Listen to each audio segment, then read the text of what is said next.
Sanju Samson unfortunate था, हमको खिलाना था लेकिन कोई चीज की वजह से हम नहीं खिला पाए। लेकिन पहली बात तो बाहर कौन क्या बोल रहा है उससे ये लेवल पे ज्यादा फर्क नहीं पड़ता है। ये मेरी टीम है। नहीं भैया, आपकी ही टीम है, हमारी तो टीम है नहीं है ना, फैंस की टीम है, किसी की टीम नहीं है। यहाँ पे रोज आते हैं, रोज बात करते हैं, रोज कहते हैं हम टीम इंडिया के फैन है, टीम इंडिया के लिए हम कुछ भी कर देंगे, टीम इंडिया के लिए बेस्ट कॉम्बिनेशन बता देंगे। फैंस आके बोल रहे हैं भाई साहब, फैंस बोल रहे हैं, लोग दुनिया चिल्ला चिल्ला के बोल रही है, दुनिया बोल रही है, नासिर हुसैन बोल रहे हैं, सब बोल रहे हैं, आप ये सब नॉइज है। आप जो बोल रहे हैं, कपिल देव साहब बोल रहे हैं, सुनील गावस्कर साहब बोल रहे हैं, हम बोल रहे हैं, आवाम बोल रहे हैं, नहीं नॉइज है।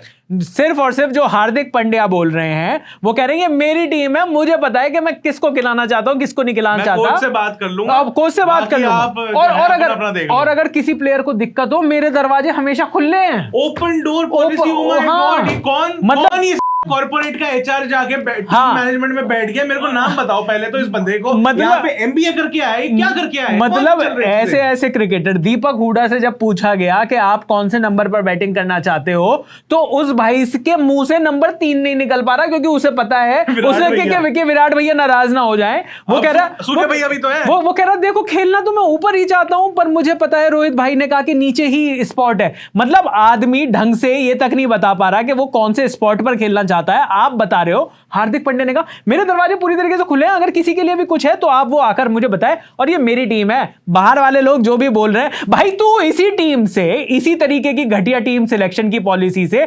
2021 का वर्ल्ड कप भरवा चुके हो, 2022 का वर्ल्ड कप भरवा चुके हो। उसके बारे में भी उन्होंने अपने इस पूरे प्रेस कॉन्फ्रेंस में कहा है कि देखिए अब क्योंकि हम हार चुके हैं T20 वर्ल्ड कप 2022, तो ये जो हम हार गए, हमारी जो शॉर्टकमिंग्स रही हैं, हम इसके ऊपर काम करेंगे, लेकिन ये हाईलाइट होती रहेगी, ये हाईलाइट होती रहेगी, हम हार गए।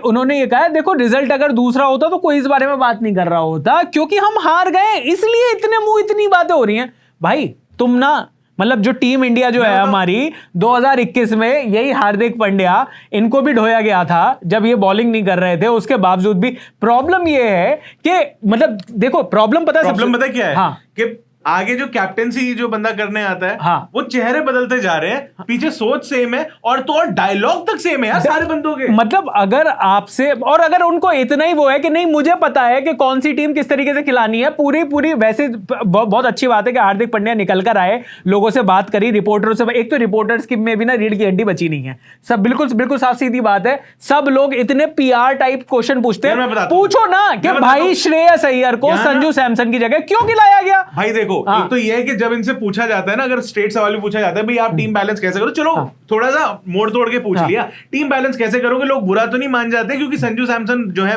बाहर बैठे जा रहे हैं, उसके ऊपर इमोशनल एकदम जवाब आ गया कि नहीं मैं उनके जूतों में बैठना हो जाता हूँ, और मैं बैठ रहे हो अपने जूते में रखो यार, नहीं उतना बड़ा बोर्ड नहीं, वो इंग्लिश जूतों में बैठो, इंग्लिश में वो कहना चाहते थे ना, I want to be in his shoes, तो उन्हें समझ नहीं आया कि हिंदी ऑडियंस को मैं उनके जूतों में करते चले गए। वो जूते की बात अलग है, जूते तो देखो, अगर ये पता क्यों न्यूजीलैंड से सीरीज क्यों रखे सीधे, यहाँ आते तो जूते खाते ये बात तो है, ये कितने कोई जूतों में बैठ के। और हार्दिक पांड्या तो वैसे भी महंगे वाले जूते खरीदते हैं, तो वो कहते हैं कि मैं जानना चाहता हूं कि जब सस्ते वाले जिस प्लेयर की चल नहीं रही होती, जिसको हम टीम में नहीं ले रहे होते, तो उसके शूज में भी वो जाना चाहते हैं, क्योंकि उन्हें अपने गरीबी के दिन याद है। वो बात ठीक है, वो टिकटॉक भी बनाते थे। अच्छा ये वो नहीं थे, सॉरी। तो मैं ये कह रहा हूँ कि हार्दिक पांड्या साहब जो है ये जैसी बात कर रहे हैं, और जो आपने बात करी थी कि भैया रिपोर्टरों के रीढ़ के अंदर हड्डी नहीं बची है, तो ये आगे सवाल भी एक तो ऐसे कर रहे होते हैं। दूसरा ये है, आपके नॉलेज के लिए मैं बताना चाहता हूँ, ये थोड़ा वो क्या कहते हैं सिनेमा में फोर्थ वॉल तोड़ना। तो ये लोग जो करते हैं ना, ये पता है पीछे से आगे बाद में क्या बोल रहे होते हैं कि आज ना विराट भाई ने बाइट दे दी। कैसे? क्योंकि ना आज उनका मूड अच्छा था। आज ना रोहित भाई ने बहुत अच्छी बात करी, क्योंकि उनका मूड अच्छा था। और ये एरोगेंस, स्पोर्ट्स जर्नलिस्ट, जर्नलिस्ट है जिनकी वजह से ये जो प्लेयर है ये बड़े बनते हैं, इनकी कवरेज आपके पास आती है, इन लोग को बेचारों को इस बात में तो बुरा मान जाएंगे। टेंट्रम्स उनको झेलने पड़ते हैं। बीसीसीआई पता नहीं कौन से उनके ऊपर कोई रोक लगा के रखी, क्या करना, कोई सवाल नहीं पूछ के। इतने बड़े सुपरस्टार हैं ये सारे के सारे वाले खिलाड़ी के, और मैं सही बता रहा हूं, मतलब पिछले कुछ सालों की आप प्रेस कॉन्फ्रेंस उठा लो, हमारे लिए कहना अभिषेक ये आसान है कि रीढ़ की हड्डी नहीं है, पर जिस भी जर्नलिस्ट ने जब भी सवाल पूछा इस तरीके के जवाब मिलते हैं अगर, तो आदमी को भी पता है। और पास की जो ऑडियंस होती है ना, पास का जो जर्नलिज्म जो पूरा का पूरा ग्रुप होता है, वो हंसने लगता है ऐसे बात में। और वो कहते हैं ना, इस हमाम में सब नंगे हैं, मतलब हमारे फेवरेट प्लेयर्स हैं वो, मतलब हमेशा उनका नाम हाईएस्ट रिगार्ड में लेते हैं कोई भी बड़ा प्लेयर नहीं। आज तक जब विराट कोहली से पूछा गया, विराट कोहली से पूछा, कंट्रोवर्सी चाहिए, हाँ, आपको कंट्रोवर्सी चाहिए। जब विराट कोहली से रोहित शर्मा की खराब फॉर्म के बारे में पूछा गया तो विराट कोहली ने कहा आपको कंट्रोवर्सी चाहिए, मैं आपको ऐसी दे देता हूं। जब रोहित शर्मा से विराट कोहली की खराब फॉर्म के बारे में पूछा गया तो उन्होंने कहा विराट कोहली को ड्रॉप करने की बात कर रहे हो। सो मतलब विराट ने भी मतलब क्या है, रोहित को ड्रॉप करने की बात कर रहे हो, क्या मैं क्या बैठ जाऊं। उसके अलावा मतलब कोई भी किसी से भी बात करे, इस तरीके के जवाब आ रहे हैं। हार्दिक पांड्या भाई साहब, अगर आप इतने ही ट्रांसपेरेंट हो, सारे दरवाजे खुले हुए हैं, तो आप ही बता दो ना कि श्रेयस अय्यर किस वजह से आपको लगा कि श्रेयस अय्यर T20 में संजू सैमसन से बेटर हैं? किस वजह से? आप मुझे एक रीजन बता दो, मैं ये सवाल पूछना ही बंद कर दूंगा। देखो क्या है कि अगर सीरीज बड़ी होती तो शायद सबको मौका मिलता, लेकिन क्या है अभी कम मौके थे, छोटे कम मैच थे, बारिश भी हो गई थी, तो सबको मौका नहीं मिल पाया। सबको कैसे खुश रखें? नहीं तो ये इन्हें 3 मैच खेलने के बाद पता चला कि छोटी सीरीज है। ऐसा है, सबको मौका मिलेगा, और जब मिलेगा लंबा मिलेगा। मौका ये देंगे मौका। वो उसमें बताना भूल गए। पता है लंबा मौका किसको मिलेगा? लंबा मौका केएल राहुल को मिलेगा। जैसे ही दोबारा से आएंगे फिर से एक लंबा मौका मिलेगा कि आप लगातार फ्लॉप होते रहो। उसके बाद जब कोई छोटा मैच आएगा जिसपे कोई प्रेशर नहीं होगा, उसमें रन मारकर कह देना देखो फॉर्म में आ गए। यार संजू सैमसन को, उमरान मलिक को, जब आपको पता है 3 मैच की सीरीज है, बार बार एक ही बात कर रहे हैं, इस सीरीज में स्टेक्स पर क्या था? ज्यादा से ज्यादा आप हार जाते ना, लेकिन नहीं। हार्दिक पांड्या, मुझे समझ में आता है कि हार्दिक पांड्या और वीवीएस लक्ष्मण दोनों ही नहीं चाहते थे, क्योंकि दोनों ही इंटरिम अरेंजमेंट है। इस टाइम पर एक इंटरिम अरेंजमेंट है कि थोड़े से टाइम के लिए हार्दिक पांड्या को कप्तान बना रखा है और इस सीरीज के लिए वीवीएस लक्ष्मण को कोच बना रखा है। तो दोनों को अपने रिकॉर्ड्स इस तरीके से इंटैक्ट रहे, उस वजह से इन्होंने नए खिलाड़ियों को, जिनको चांस देना पिछले 2 साल से बनता है यार, 1 साल से बनता है, उनको चांस ही नहीं दिया। अच्छा, एक तो ये है कि टीम मैनेजमेंट जो है वो चांस नहीं दे रही है। जो भी आपके पास 15-16 चुन के आते हैं उसमें से 11 सही नहीं बना पा रहे हैं। एक ये है कि वो जो 15-16 भी आ रहे हैं उसके अंदर भी आपको कभी कभी लगता है कि भाई आपके सच में प्लेयर बचे नहीं है। क्योंकि यहां से मेरे को सिलेक्टर्स की बात याद आती है कि सिलेक्टर्स का काम यहाँ पे क्या है। सिलेक्टर्स अभी अगर हम देख रहे हैं कि सिलेक्टर्स जो है वो भैया है ही नहीं। सिलेक्टर्स है ही नहीं। देखिए, सिलेक्टर्स की अगर बात करें तो एक नई खबर उठकर आ रही है, और वो खबर ये है कि अजीत अगरकर इस रेस में सबसे आगे चल रहे हैं कि वो चीफ सिलेक्टर हो सकते हैं। अजीत अगरकर पिछली बार भी अजीत अगरकर का नाम था। पिछली बार भी अजीत अगरकर ने अपना नाम दिया था, पर उनके मतलब वो अगर मगर हो गया उनके सिलेक्शन के साथ, और वहां पर चेतन शर्मा की एंट्री हो गई। लेकिन यहाँ पर I don't want to talk about mister Sharma and mister Agarkar. हाँ, आकाश चोपड़ा कहाँ है? हाँ यार, Where is Mr. Akash Chopra? I want to see Akash Chopra sir, you are the one। Akash Chopra sir, आप इतनी अच्छी लच्छेदार बातें भी कर लेते हो, बढ़िया टीम सिलेक्शन भी कर लेते हो, बढ़िया वीडियोस भी बना रहे हो, एचडी के वीडियोस बना रहे हो, आपको भी आना चाहिए ना। इंटीग्रेशन भी हाँ, मतलब हम और क्या मतलब इतना। और मुझे लगता है कि ये टाइम, और ये मजाक की बात नहीं है, सच्चाई ये है कि कई सारे फैंस ने भी ये कहना शुरू कर दिया है कि अगर क्रिकेट एक्सपर्ट्स हैं हमारे पास, वो क्रिकेट एक्सपर्ट्स जो कि इस गेम को समझते हैं, क्योंकि उनकी बातों से कम ट्विटर पर ऐसा लगता है कि वो T20 को समझते हैं। तो अगर वो T20 को समझते हैं तो सिलेक्शन कमेटी के लिए अपना नाम आगे क्यों नहीं देते? I have a reason। हाँ, मनी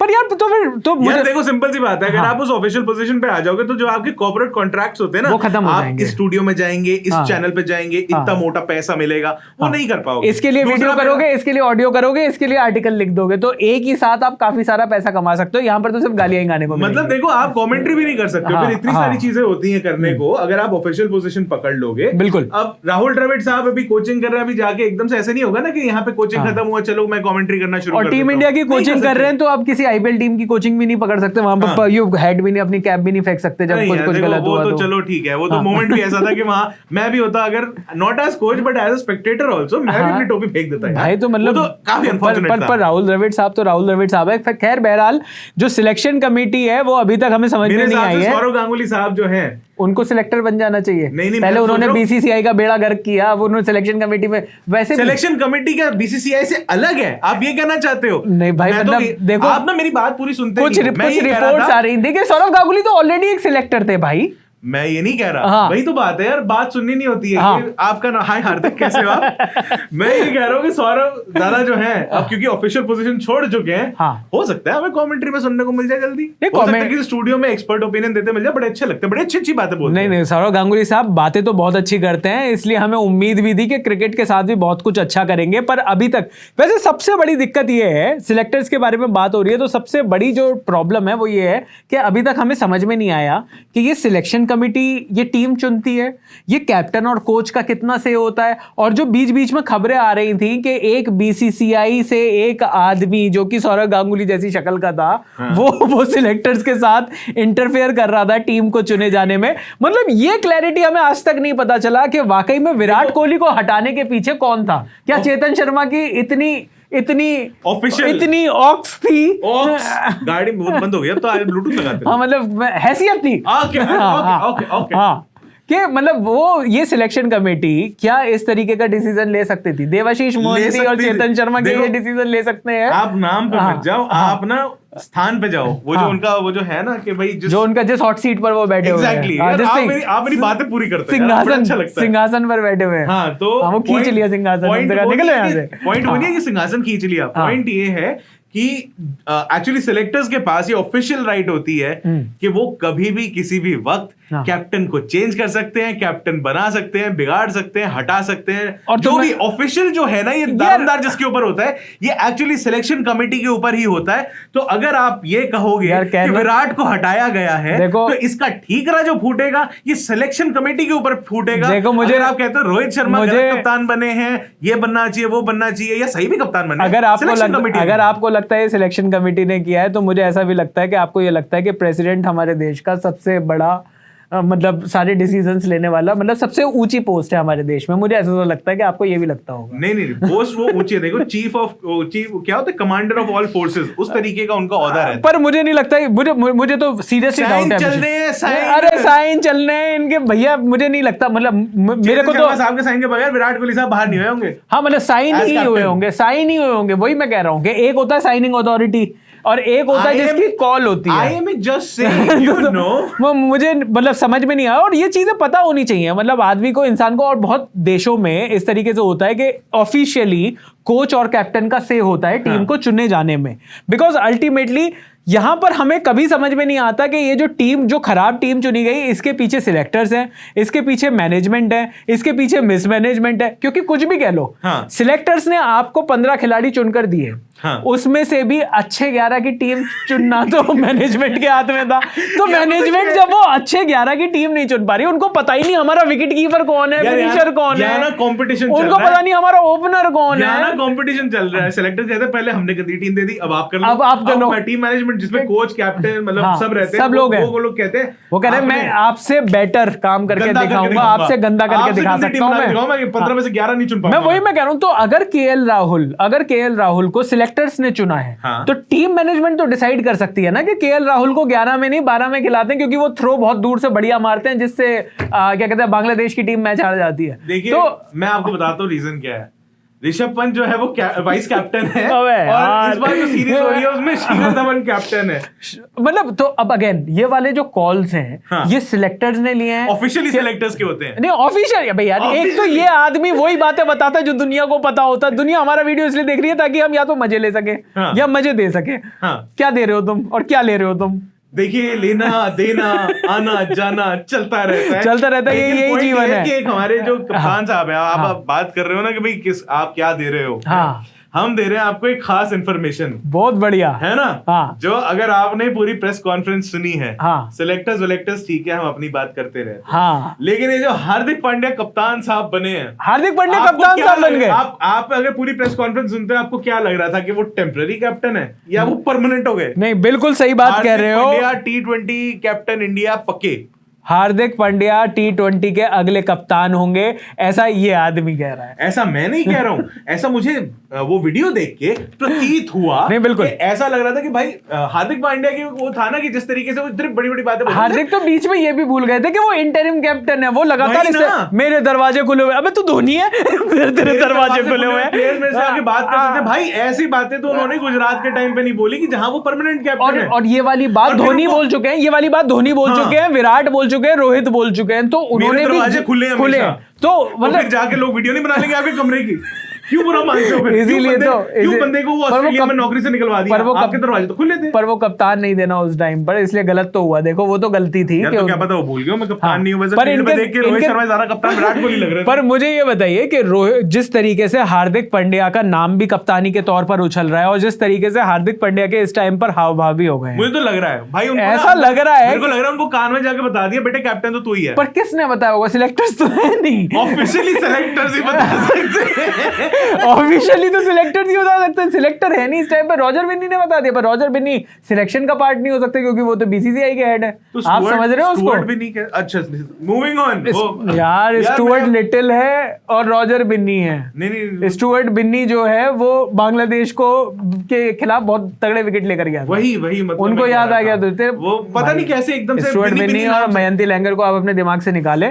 मूविंग ऑन, किसी एक को निकाल पाऊंगा। मूविंग ऑन, तो क्या हार्दिक पांड्या को वाकई में ये कप्तानी दे देनी चाहिए? हार्दिक पांड्या की कप्तानी के बारे में भी थोड़ी सी बात कर लेते हैं जाते जाते। कर लेते हैं। हार्दिक पांड्या देखो अपने दिल और दिमाग से तो कप्तान हो गए हैं। जिस तरीके की वो बातें कर रहे हैं, बड़े बड़े बोल रहे हैं कि संजू सैमसन के लिए मेरे दरवाजे खुले हुए हैं, मुझे पता है संजू सैमसन को दुख हो रहा होगा, कितना बुरा लगेगा, और मुझे पता है कि मैं कितना भी बोल लूं एक बार आदमी को ऐसा लगेगा तो वो आकर बात कर सकता है। तो इस तरीके के जितने भी दिया जाएगा, हाँ, लंबा दिया जाएगा, हाँ, तो जितने भी लिंक्डइन वाला जो ज्ञान है वो देना हार्दिक पांड्या ने अभी से शुरू कर दिया। He has become a leader, manager.